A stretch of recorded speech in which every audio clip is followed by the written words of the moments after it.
Hello all, good morning. 20 ஜனவரிக்கான current affairs பார்க்கலாம். விளையாட்டு தலைநகரமாக தமிழகத்தை மாற்றுவதே குறிக்கோள் அப்படின்னு தமிழக முதல்வர் அவர்கள் சொல்லியிருக்காங்க. நேற்றுக்கு கேலோ விளையாட்டு போட்டிகள் சென்னையில் ஆரம்பித்தாங்கன்னு உங்கள் எல்லாருக்குமே தெரியும். இதை இனாக்ரேட் பண்ணி வச்சது பாரத பிரதமர் திரு மோடி அவர்கள். அப்போது நடந்த உரையில் என்ன சொல்லியிருக்காங்கன்னா, விளையாட்டு தலைநகரமாக தமிழகத்தை மாற்றுவது தான் எங்கள் குறிக்கோள் அப்படின்னு சொல்லியிருக்காங்க. தென் இதில் நிறைய விஷயத்தை பற்றி பேசியிருக்காங்க. என்ன அப்படின்னா, எல்லோருக்கும் எல்லாம், அனைத்து துறை வளர்ச்சி, அனைத்து மாவட்ட வளர்ச்சி, அனைத்து சமூக வளர்ச்சி என்பதை உள்ளடக்கமாக கொண்ட திராவிட மாடல் ஆட்சி அப்படின்னு சொல்லியிருக்காங்க. தென் அனைத்து துறைகளிலுமே தமிழகத்தை முதன்மை மாநிலமாக வளர நாங்கள் உழைத்து கொண்டிருக்கிறோம் சொல்லியிருக்காங்க. $1 trillion பொருளாதாரம் அதையும் சொல்லியிருக்காங்க. தென் இதுக்கப்புறம் சென்னையில் நடந்த இன்டர்நேஷ்னல் விளையாட்டு போட்டிகளை பற்றி சொல்லியிருக்காங்க. 44th செஸ் ஒலிம்பியாட் நடந்தது.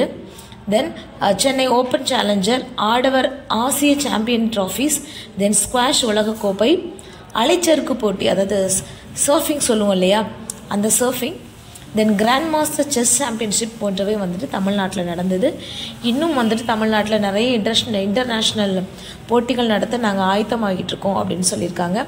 தென் விளையாட்டுத்துறையில் இன்ஃப்ராஸ்ட்ரக்சரை இன்டர்நேஷ்னல் லெவலுக்கு, சர்வதேச அளவுக்கு நாங்கள் உயர்த்துறதுக்கு பாடுபட்டுருக்கோம் அப்படின்னு சொல்லியிருக்காங்க.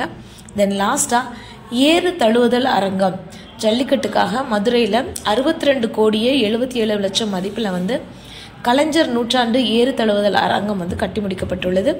இது ஜனவரி 24 நாங்கள் இனாகுரேட் பண்ண போகிறோம் அப்படின்னு சொல்லியிருக்காங்க. தென் NLC இந்தியாவுக்கு தேசிய அளவில் ஒரு விருது கிடச்சிருக்கு, ஸ்கோப் எமினன்ஸ் விருது. இந்த ஸ்கோப் அப்படிங்கிறது இந்த நிறுவனங்களுக்கெல்லாம் சேர்ந்த ஒரு கூட்டமைப்பு அப்படிங்கிற மாதிரி. இவங்க என்ன பண்ணுவாங்கன்னா, நிறுவனங்கள் அவங்களோட தரத்தை எவ்வாறு உயர்த்துறாங்க, அவங்களோட செயல்பாடுகள் எப்படி இருக்குது, இதை பொறுத்து வருஷம் அவார்டு டிக்ளேர் பண்ணுவாங்க. ஸோ இந்த வருஷம் டிஜிட்டல் டிரான்ஸ்ஃபர்மேஷனுக்காக விருது NLC இந்தியாவுக்கு கிடச்சிருக்கு. டிடி தமிழ் அப்படின்னு பெயர் மாற்றம் செஞ்சுருக்காங்க. பொதிகை டிவி அப்படின்னு ஒரு சேனல் இருக்குது, எல்லாருக்கும் தெரிஞ்சிருக்குன்னு நினைக்கிறேன். அந்த சேனலோட பேரை தூர்தர்ஷன் தமிழ் அப்படின்னு பெயர் மாற்றம் செஞ்சுருக்காங்க. நேற்று கேலோ விளையாட்டு போட்டி ஆரம்பித்தாங்கன்னு சொன்னலையா, அப்போ தான் இந்த பெயர் மாற்றமும் நடந்திருக்கு. முதலாக 1975 இதன் ஒளிபரப்பு நடந்துகிட்ருக்கு அப்படின்னு சொல்கிறாங்க.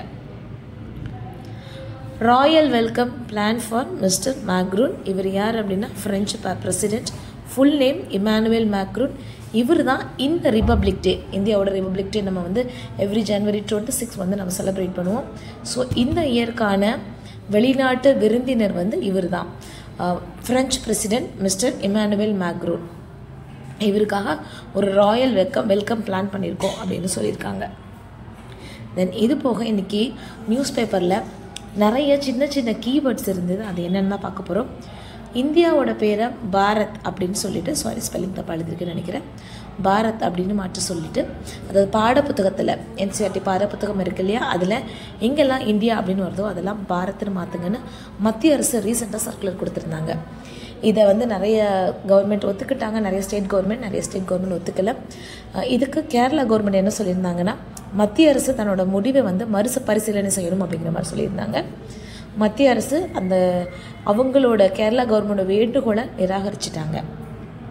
தென் ஒன் நேஷன் ஒன் எலெக்ஷன், இது எல்லாருக்குமே தெரியும். இதுக்கான சாத்தியக்கூறுகளை ஆராய்வதற்காக ஒரு குழு அமைச்சிருக்காங்க. அந்த குழுவோட தலைமை முன்னாள் குடியரசுத் தலைவர் திரு ராம்நாத் கோவிந்த் அவர்கள். இதை பற்றி இப்போ நிறைய கருத்து கணிப்பு கூட்டம்லாம் நடந்துகிட்டே இருக்குது. நாட்டில் உள்ள சில கட்சிகள் வேணாம், இது நம்மளுக்கு ஒத்து வராது, இந்த முடிவை கைவிடணும் அப்படின்னு சொல்லிட்டு இந்த ஒன் நேஷன் ஒன் எலெக்ஷனை சொல்லியிருக்காங்க. ஸோ இந்த ஒன் நேஷன் ஒன் எலெக்ஷன்னா என்னன்னு தெரியாதவங்க ஒரு தடவை பார்த்துக்கோங்க. அதே போல் இதோட சாதகங்கள் என்ன, பாதகங்கள் என்னன்னு கொடுத்துருக்காங்க, அதையும் பார்த்துக்கோங்க. போய் India engineering and technology centre campus in பெங்களூரில் ஒரு கேம்பஸ் ஓப்பன் பண்ணியிருக்காங்க. இது என்னென்னா, நாட்டோட அடுத்த திட்டத்திற்கு, டிஜிட்டல் டிரான்ஸ்ஃபர்மேஷனுக்கும் சரி, ஒரு இன்ஃப்ராஸ்ட்ரக்சருக்கும் சரி, ஒரு டெக்னாலஜி வைஸாகவும் நாட்டை அடுத்த கட்டத்திற்கு கொண்டு போகும் அப்படின்னு சொல்லி பாரத பிரதமர் அவர்கள் தெரிவிச்சிருக்காங்க. India will be among the world's top 3 economics. இந்திய பொருளாதாரம் உலக அளவில் 3வது நாடாக பெரிய நாடாக உருவெடுக்கும் அப்படின்னு பாரத பிரதமர் மோடி அவங்க தெரிவிச்சிருக்காங்க. தென் இப்போ ரீசெண்டாக நம்ம அடிக்கடி நியூஸ் பேப்பரில் பார்த்துட்ருக்க ஒரு டேர்ம் இந்த ஆன்டிபயோட்டிக்ஸ், ஆன்டிமைக்ரோபியல் ரெசிஸ்டன்ஸ், இந்த மாதிரி டேர்ம் எல்லாம் பார்த்துட்ருக்கோம். இப்போது மத்திய அரசு வந்துட்டு ஒரு நிபந்தனை கொடுத்துருக்காங்க. என்ன அப்படின்னா, ஒரு டாக்டர் அவங்களோட பேஷண்ட்டுக்கு நோய்க்கான காரணிகள் எழுதும் போது ஆன்டிபயோட்டிக்ஸ் ப்ரிஸ்கிரைப் பண்ணினாங்கன்னா எதற்காக சாப்பிடணும் அப்படிங்கிற விளக்கத்தையும் அவங்களுக்கு கொடுத்துருக்கணும், அந்த ப்ரிஸ்கிரிப்ஷனில் கொடுத்துருக்கணும் அப்படிங்கிற மாதிரி சொல்லியிருக்காங்க. எழுத்துப்பூர்வமான விளக்கம் கொடுக்கணும் அப்படின்னு சொல்லியிருக்காங்க. அதுபோக என்னென்னா, ஆன்டிபயோட்டிக்ஸ் வந்துட்டு ப்ராப்பர் ப்ரிஸ்கிரிப்ஷன் இல்லாமல் ஆன்டிபயோட்டிக்ஸ் செல் பண்ணக்கூடாது அப்படிங்கிற மாதிரி ஒரு நோட்டீஸ் விட்டுருக்காங்க.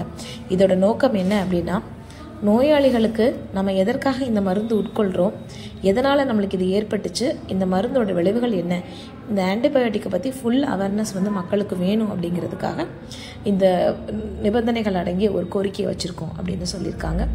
இன்றைக்கி இவ்வளோ தான் கரண்ட் அஃபேர்ஸ். மீதி நாளைக்கு பார்க்கலாம். தேங்க்யூ.